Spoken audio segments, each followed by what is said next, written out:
Bem, nós estamos aqui com a Maria Rita. A Maria Rita chegou aqui com umas dores, não é, Maria? Eu queria que tu contasse um pouquinho o que tu sentia. Quando eu cheguei aqui em junho do ano passado, eu tinha fortes dores no ouvido e não sabia o porquê da dor de ouvido. E eu tinha ido num otorrino e o otorrino me avaliou e disse que meu problema não era ouvido, e sim dente. E aí foi que me indicaram a senhora, né? Graças a Deus. E foi quando eu descobri que eu tinha ATM. Tem problema na TM? Isso, problema na ATM. Aí as dores de ouvido, a tensão, né, no pescoço, travar a coluna, ranger dos dentes durante a noite. Aí foi quando eu fui analisar que tudo que eu senti era tudo por conta disso.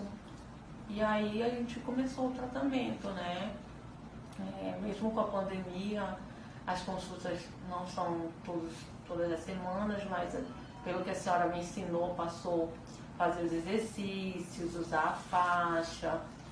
Fazendo compressas, né? Isso, fiz até aquela avaliação do sono, né? Que foi muito Fez importante. o exame do sono, né? Pra gente detectar se você tinha problema no seu sono, né? Seu sono é muito importante porque ele repara, né? Ele repara a dor para pacientes que têm dor.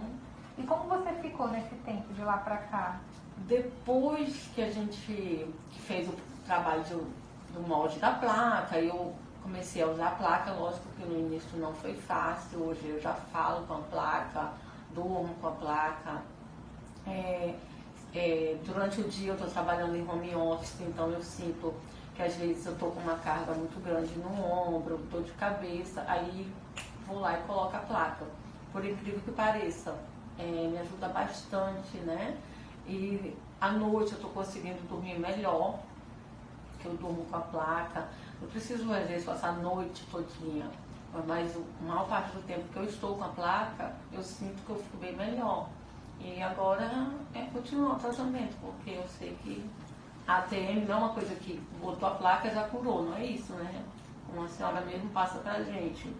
Tem que tratar, tem que saber usar, fazer o tratamento correto para ter um bom resultado. E aqueles sintomas de zumbido, do ouvido, como que ficou? Isso aliviou bastante. A dor no ouvido praticamente eu não sinto mais. Uma vez